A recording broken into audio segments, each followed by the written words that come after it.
오늘 말씀에서는 참으로 놀라운 순간이 연출되고 있습니다. 지금 한 사람이 하나님을 철저하게 인정하면서 그 하나님을 높이고 있습니다. 그 사람은 하나님을 아는 사람이 아니고 하나님을 섬기는 사람도 아닙니다. 그 사람은 어떤 것도 두려울 것이 없는 막강한 권력을 가진 사람입니다. 그는 다른 신을 섬기는 사람입니다. 아니, 그 자신이 신이라고 불리우며 숭배를 받는 사람입니다.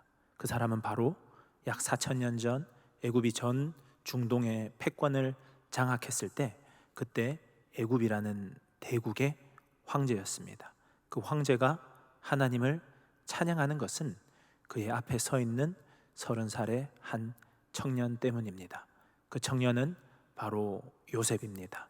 우리는 오늘 그 청년의 삶을 살펴봄으로써 왜 당대의 절대 권력자마저도 하나님을 인정하고 하나님을 찬양하게 되었는지, 아니 찬양할 수밖에 없었는지를 살펴보겠습니다. 요셉의 가정은 정상적인 가정으로 보기는 어려운 가정입니다. 그의 아버지는 부인을 4명이나 두었고 자식들을 편애하였으며 가정을 혼란에 빠뜨렸던 사람이 바로 그의 아버지입니다. 어머니는 요셉이 어렸을 때 일찍 세상을 떠났습니다. 이복 형들 10명이나 되었는데 요셉을 질투하였습니다. 요셉은 17살 청소년의 시기에 그의 삶에 큰 환란이 찾아옵니다. 형들의 시기와 질투로 인해서 요셉을 애굽의 노예로 팔아버리는 것입니다. 그리고 그는 보디발이라는 바로 왕의 친위 대장의 노예로 들어가게 됩니다. 한 가정의 가장 사랑받는 아들에서 종의 신분으로, 노예의 신분으로 그의 신분이 바뀌게 된 것입니다. 그 당시에 노예는 물건이나 다를 바 없었습니다. 사람으로 인정되지 않았습니다. 그저 재산의 일부일 뿐이었습니다. 그런 처참한 노예의 삶이 17살 청소년에게 시작된 것입니다. 요셉은 보디발의 집에 노예로 들어갔지만 얼마 지나지 않아 그 집의 모든 것을 담당하는 총무가 되었습니다. 여러분, 여러분의 재산을 아무에게나 다 맡기겠습니까? 자녀라 할지라도 그 재산을 다 맡길 수는 없을 것입니다.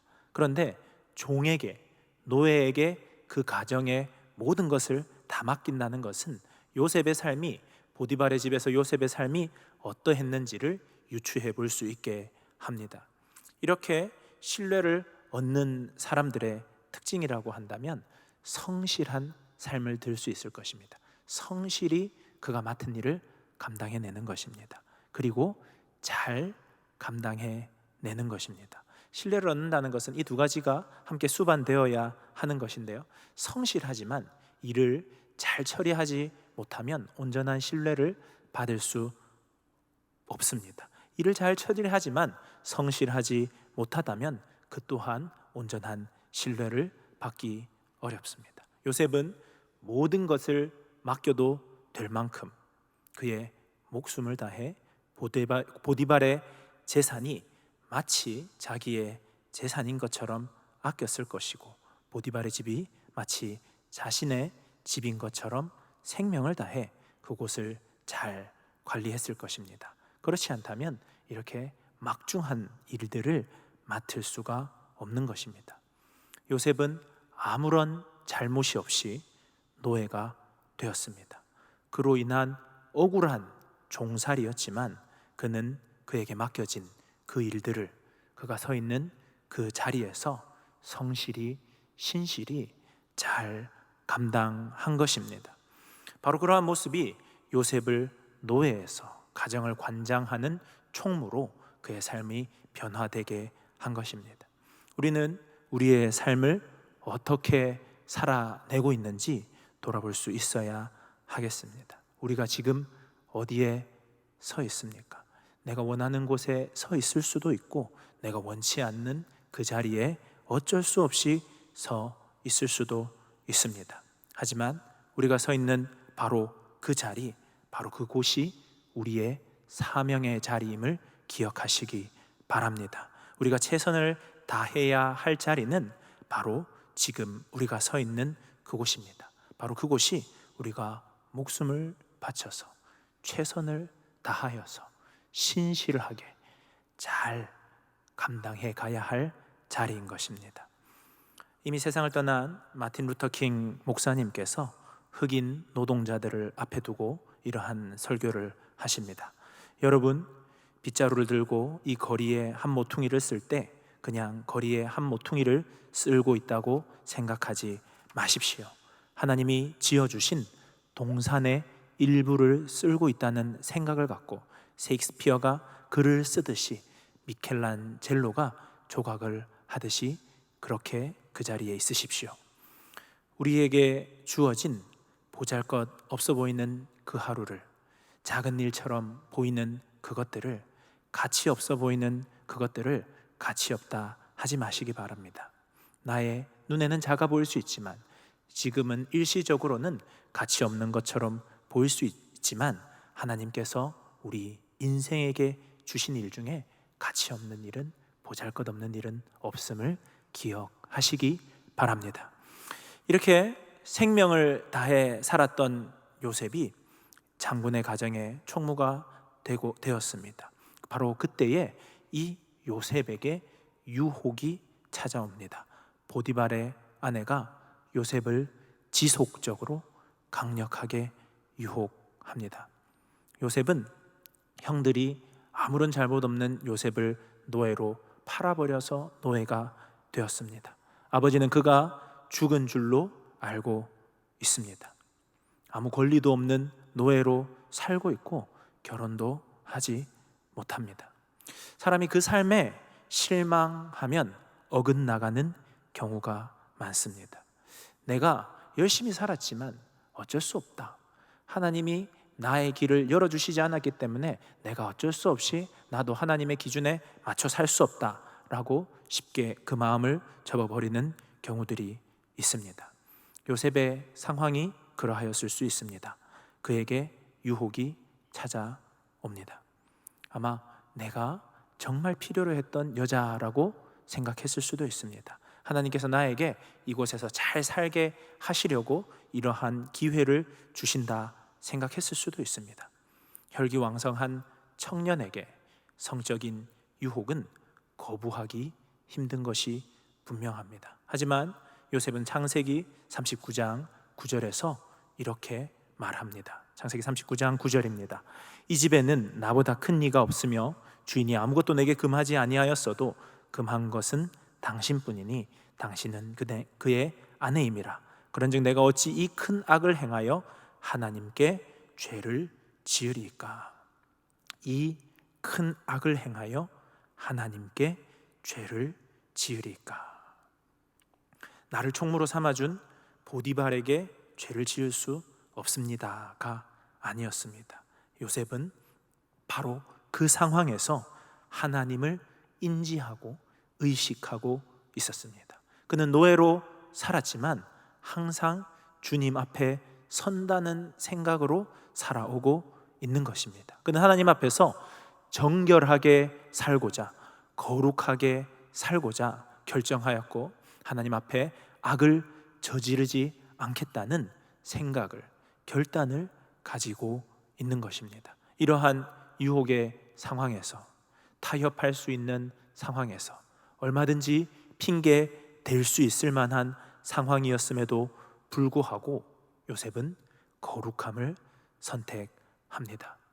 요셉의 삶에 끊임없는 하강, 사랑받는 아들에서 노예가 되었던 그 하강하는 인생 가운데 실망하여 그 인생을 놓아 버리는 것이 아니라 신실함을, 거룩함을 선택하여 지켜가고 있습니다.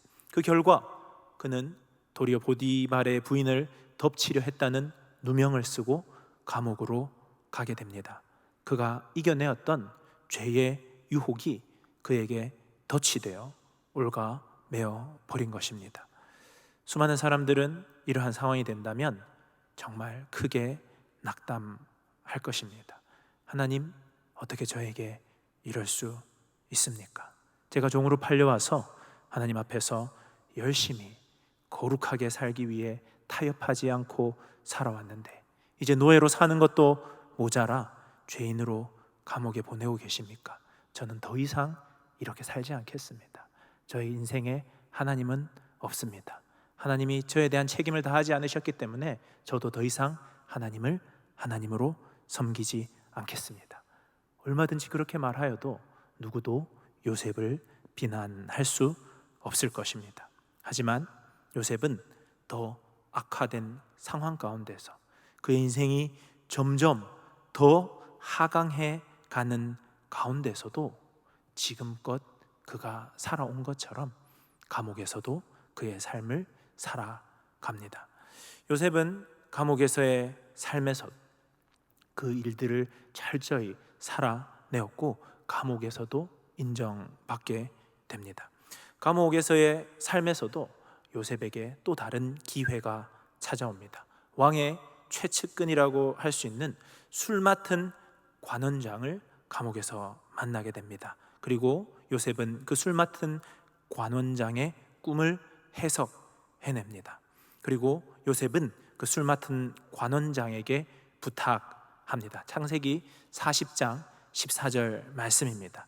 당신이 잘 되시거든 나를 생각하고 내게 은혜를 베풀어서 내 사정을 바로에게 아뢰어 이 집에서 나를 건져 주소서.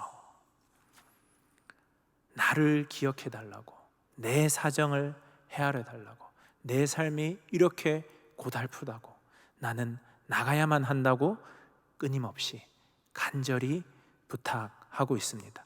요셉이 감옥에 살면서 모든 것을 다 내려놓고 그가 하는 것은 아무것도 없이 하나님만 의지하고 살았던 것은 아닙니다. 그에게 기회가 찾아왔을 때 철저히 자기의 삶을 이야기하며 자기의 억울함을 이야기하며 그를 꺼내어 줄 것을 요청하고 있습니다. 술 맡은 관원장은 그렇게 하겠노라고, 기억하겠노라고 약속하였지만 그가 옥에서 풀려나고 나서 요셉을 까맣게 잊어버립니다. 요셉은 2년이나 더 감옥에 있어야 했습니다. 요셉은 아마 이렇게 생각했을 것입니다. 술 맡은 관원장은 하나님이 나를 돕기 위해 이곳에 보내준 사람이다. 그를 최선을 다해 돕고 나 또한 그의 도움을 받아 이 감옥에서 나가야 하겠다. 하나님이 이렇게 길을 열어주시는구나 생각했을 것입니다. 그런데 요셉은 충분한 선을 베풀었지만 그에게 돌아온 것은 인간적인 배신이었습니다. 실제로 술 맡은 관원장을 만난 것은 하나님이 주신 기회였습니다. 그런데 하나님이 주신 기회였지만 무엇이 문제여서 요셉은 그 자리에서 풀려나지 못했을까요? 분명히 그 술 맡은 관원장을 만난 것은 하나님이 주신 하나님의 손길인데 왜 요셉이 그렇게도 나를 기억해달라, 나를 풀어달라, 나의 억울함을 풀어달라 말했지만 그 기도가, 간절한 부탁이 이루어지지 않았겠습니까? 우리들이 생각해보면 만약 술 맡은 관원장이 요셉을 잊지 않고 그가 감옥에서 나가자마자 요셉을 풀려나게 했다면 요셉은 어떻게 되었을까요?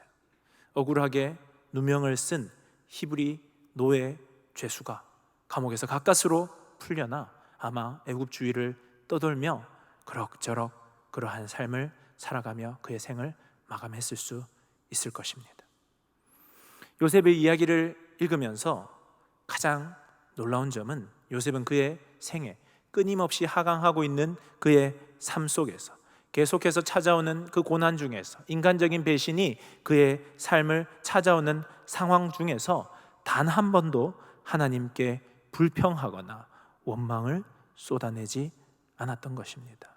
요셉이 요셉 될 수 있었던 가장 큰 요소는 바로 그의 태도와 그의 삶의 자세라 할 수 있습니다.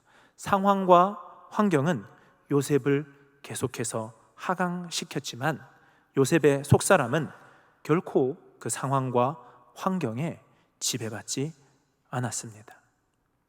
우리가 살아가다 어려운 일이 내 삶에 찾아올 때 내가 어찌할 수 없는 상황 가운데서 가장 먼저 하게 되는 것이 불평이고 불만이고 원망일 수 있습니다. 하지만 우리가 이러한 상황 가운데에서 우리들이 불평하고 불만하는 상황 가운데 이 상황만 바뀐다면, 이 환경만 바뀐다면 나는 해낼 수 있어 하는 생각을 가지게 될 수 있습니다. 하지만 우리는 우리의 인격과 우리의 삶의 태도와 자세의 변화가 없이는 아무리 상황과 환경이 바뀌어도 실패할 수밖에 없는 우리의 모습을 보게 됩니다.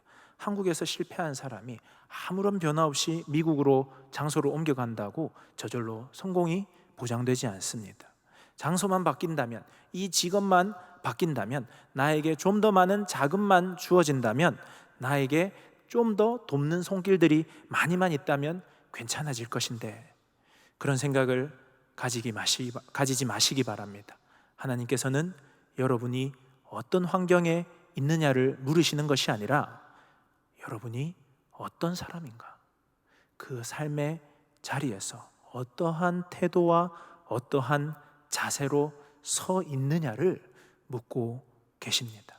요셉은 불평하지도 불만하지도 않았습니다. 그가 처한 환경 속에서 묵묵히 살아내었습니다. 요셉에게는 종살이의 장소이든 감옥이란 장소이든 인간적인 배신의 장소이든 그 장소가 중요한 것이 아니었습니다. 내가 이 자리에 어떻게 서 있느냐가 중요한 것이었습니다. 이러한 인내의 시간 끝에 요셉에게는 왕의 꿈을 해몽할 기회가 찾아오게 됩니다. 요셉은 꿈의 의미를 제대로 해석해 냅니다. 노예이자 제수였던 사람이, 13년을 그렇게 유리했던 사람이 국무총리가 됩니다. 우리가 여기서 한번 생각해 볼 것은 요셉이 애굽이라는 나라에 이보다 빨리 국무총리가 될 수 있는 방법이 있었겠습니까? 가나안 땅이라는 이방 땅에 사는 대가족의 한 일원일 뿐이었던 요셉이 어떠한 방법을 쓴다면 애굽이라는 대국의 국무총리가 될 수 있었겠습니까?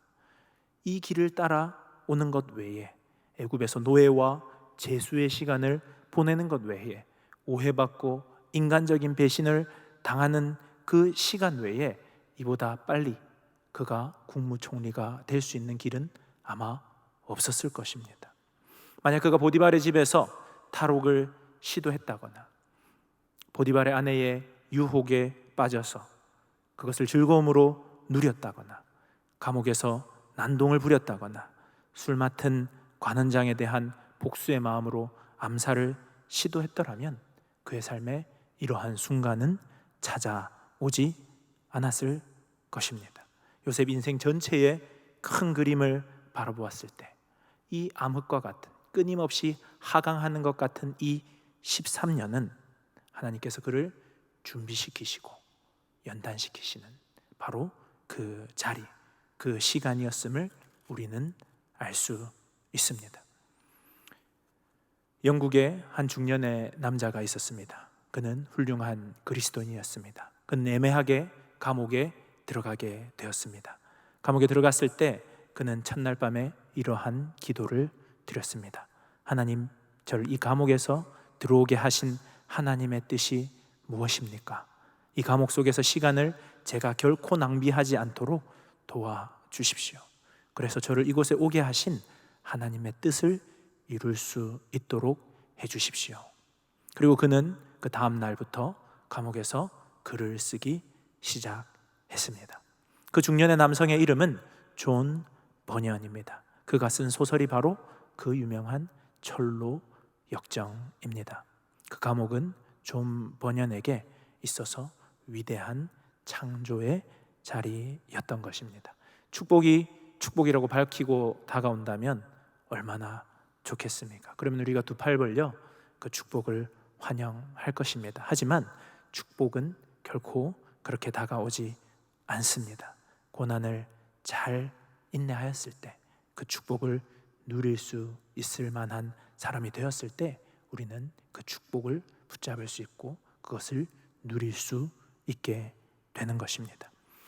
우리는 이러한 요셉의 인생의 이야기를 들으면서 정말 인생 역전이구나, 종에서 죄수에서 거대한 나라의 총리 대신이 되는 요셉이야말로 인생 역전한 사람이다 라고 생각할 수 있습니다. 그래서 나도 요셉처럼 최선을 다해야 되겠다, 유혹을 이겨내야 되겠다, 불평불만하지 않고 인내해야 되겠다, 그렇게 만약 이 말씀을 바라본다면 우리는 역경을 이겨낸 한 인간의 성공 이야기만을 바라보는 것입니다. 하지만 우리는 이 이야기의 참 주인공이, 인생을 역전시키는 참 주체가 누구인지를 알아야 합니다. 그것은 결코 요셉이 아닙니다. 요셉이 인생이 나락으로 떨어졌을 때 그를 올린 것은 요셉의 능력이 아니었습니다. 수많은 인간들의 실수와 실패 속에서도 하나님께서 역사하시고 하나님께서 펼치시는 구원의 역사 가운데 요셉이 있는 것입니다. 우리는 하나님의 개입하심, 요셉의 삶 가운데, 끊임없이 하강하는 것 같은 요셉의 삶 가운데 개입하시는 하나님의 역사를 확인할 수 있습니다. 창세기 39장 2절 3절 말씀입니다. 여호와께서 요셉과 함께 하심으로 그가 형통한 자가 되어 그의 주인 애굽 사람의 집에 있으니 그의 주인이 여호와께서 그와 함께 하심을 보며 또 여호와께서 그의 범사에 형통하게 하심을 보았더라. 창세기 39장 5절 말씀입니다. 여호와께서 요셉을 위하여 그 애굽 사람의 집에 복을 내리심으로 여호와의 복이 그의 집과 밭에 있는 모든 소유에 미친지라. 그렇습니다. 하나님께서는 요셉의 종생활 가운데서 그를 형통케 하시는 분이십니다. 요셉은 그 자리에서 최선의 삶을 살았고 하나님을 인식하며 살았고 인내하며 살았습니다. 하지만 그 삶을 형통하게 한 것은 요셉의 그런 행동 때문이 아니었습니다. 그의 삶을 형통하게 하신 분은 바로 하나님이십니다. 우리들이 바라보았을 때 그의 삶은 결코 형통하게 보이지 않습니다. 사랑받는 아들에서 노예가 되는 것이 어떻게 형통이겠습니까? 죄를 짓지 않기 위해 분투하였는데 죄수가 되는 것이 어떻게 형통이겠습니까? 죄수에서 벗어날 길이 열린 것 같았는데 인간적 배신 때문에 2년을 더 머물러야 하는 상황이 어떻게 우리들의 눈에 형통이겠습니까? 하지만 하나님께서는 이것을 형통이다, 형통한 자다 말씀하십니다. 창세기 39장 21절은 계속해서 말합니다. 여호와께서 요셉과 함께 하시고 그에게 인자를 더하사 간수장에게 은혜를 받게 하시매. 창세기 39장 23절입니다. 여호와께서 요셉과 함께 하심이라 여호와께서 그를 범사에 형통하게 하셨더라. 형통하게 하시는 그 하나님, 그 하나님께 계속해서 등장하는 것은 여호와께서 요셉과 함께 하셨다는 겁니다. 보디발의 가정에서도 감옥에서도 여전히 요셉과 함께 하시며 요셉의 인생을 붙잡고 계시고 인자를 베푸시는 분은 바로 하나님이십니다. 하나님이 계시지 않는 순간은 단 한순간도 없었던 것입니다. 요셉의 삶을 끊임없이 계속해서 붙잡고 계십니다. 우리가 생각할 때 하나님이 없어 보이는 깜깜한 밤에도, 내 인생의 암흑기에도, 끊임없이 하강하는 것만 같은 내 인생길 가운데에서도 하나님은 함께 하시며 우리의 인생을 인도하고 계시는 것입니다. 어떠한 상황에서도, 바로 지금 이 순간에서도 하나님께서는 여전히 요셉을 지지한 것처럼 우리를 지지하고 있습니다. 세상이 말하는 형통은 성경이 말하는 형통과는 다른 것입니다. 성경은 하나님의 뜻대로 나아가고 있을 때, 하나님의 역사 가운데 머물러 있을 때, 하나님의 뜻 가운데 머물러 있는 것을 형통이라고 합니다. 겉보기에는 인생이 계속해서 하강하는 것 같지만 사실은 그것이 아니라는 것입니다. 하나님이 주권적으로 끌어가시는 그 인생, 우리들의 눈에는 꼬인 듯 보이지만 사실은 형통한 길로 나아가고 있는 것입니다. 형통함 뒤에, 형통함, 하나님이 형통함을 주신다 했을 때 모든 것이 술술 풀리는 것을 의미하지는 않습니다. 그 형통함 뒤에 눈물의 발걸음을 해야 합니다. 비틀거리더라도 하루를 살아내어야 합니다. 하지만 형통케 하시는 하나님은 그 하루를 비틀거리며 걸어갈 힘조차 주시는 분이 바로 하나님이시다 라는 것을 오늘 우리에게 말씀하십니다. 내 삶의 작은 형통을 경험하며 하나님을 신뢰하며 걸어갈 수 있는 그 삶, 하나님께서는 그것을 바라보시며 내가 함께하며 이것이 바로 형통한 삶이다 말씀합니다. 이러한 삶을 살았던 요셉은 그의 삶을 돌아보며 이렇게 고백합니다. 창세기 45장 8절 말씀입니다. 그런즉 나를 이리로 보낸 이는 당신들이 아니요 하나님이시라. 하나님이 나를 바로에게 아버지로 삼으시고 그 온 집의 주로 삼으시며 애굽 온 땅의 통치자로 삼으셨나이다. 아멘. 하나님께서는 요셉을 떠나지 않으셨습니다. 요셉이 그의 인생을 회고적으로 돌아보았더니 하나님이 나를 이곳으로 보내셨구나. 하나님이 우리 형들의 그 악한 마음을 통하여서 하나님은 선한 일을 행하셨구나. 이 일들을 통하여서 나를 형통한 길로 하나님의 놀라운 구원의 역사를 이루셨구나. 그것을 요셉은 바라보게 된 것입니다. 진정한 인생의 역전이 무엇이겠습니까? 하나님을 모르고 세상의 것이 전부인 것처럼 살던 인생이 하나님을 알게 되는 것입니다. 세상은 나밖에 없다고 생각하며 고독하고 외로운 인생이라고 생각했던 인생이 그 가운데 함께 하신 하나님을 알게 되는 것입니다. 어떻게 하면 들키지 않고 죄 가운데 거하면서 그 죄를 누리고 살 수 있을까 고민하던 인생이 함께 하시는 하나님을 바라봄으로 거룩을 추구하는 인생이 되는 것이 형통입니다. 세상의 형통과는 다른 하나님의 형통을 바라보며 살아갈 힘과 용기를 얻게 되는 바로 그 사람이 형통한 자라고 할 수 있을 것입니다. 말씀을 정리하겠습니다. 하나님께서는 요셉의 삶에 함께 하셨습니다. 그 함께 하심으로 요셉은 형통한 자가 되었습니다. 우리는 방법을 배우고 싶어 합니다. 어떻게 하면 요셉처럼 노예에서 가정의 총무가 될 것이냐?